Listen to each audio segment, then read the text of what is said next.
Le prophète Mohammed, paix sur lui, était un messager et prophète.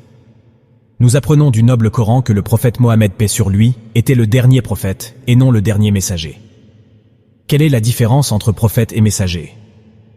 Le qualificatif de prophète est de recevoir des révélations de Dieu, et le qualificatif de messager est de transmettre le message.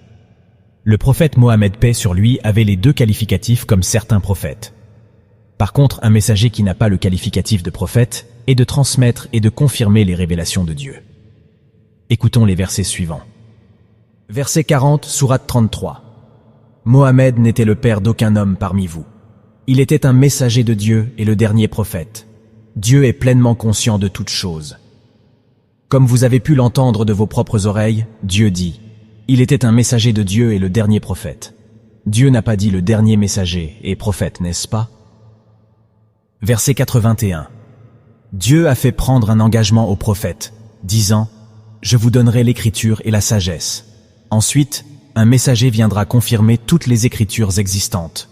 Vous croirez en lui et le soutiendrez. » Il dit « Êtes-vous d'accord avec ceci et faites-vous le serment de remplir cet engagement ?» Ils dirent « Nous sommes d'accord. » Il dit « Vous avez ainsi témoigné, et je témoigne avec vous. » De quel messager s'agit-il? Est-ce Mohammed, paix sur lui, ou un autre messager? Écoutons le verset suivant qui va nous démontrer qu'il ne s'agit pas de Mohammed, paix sur lui. Verset 7, sourate 33. Rappelle-toi que nous avons pris des prophètes leur engagement, comprenant toi, ô Mohammed, Noé, Abraham, Moïse et Jésus, le fils de Marie. Nous avons pris d'eux un engagement solennel.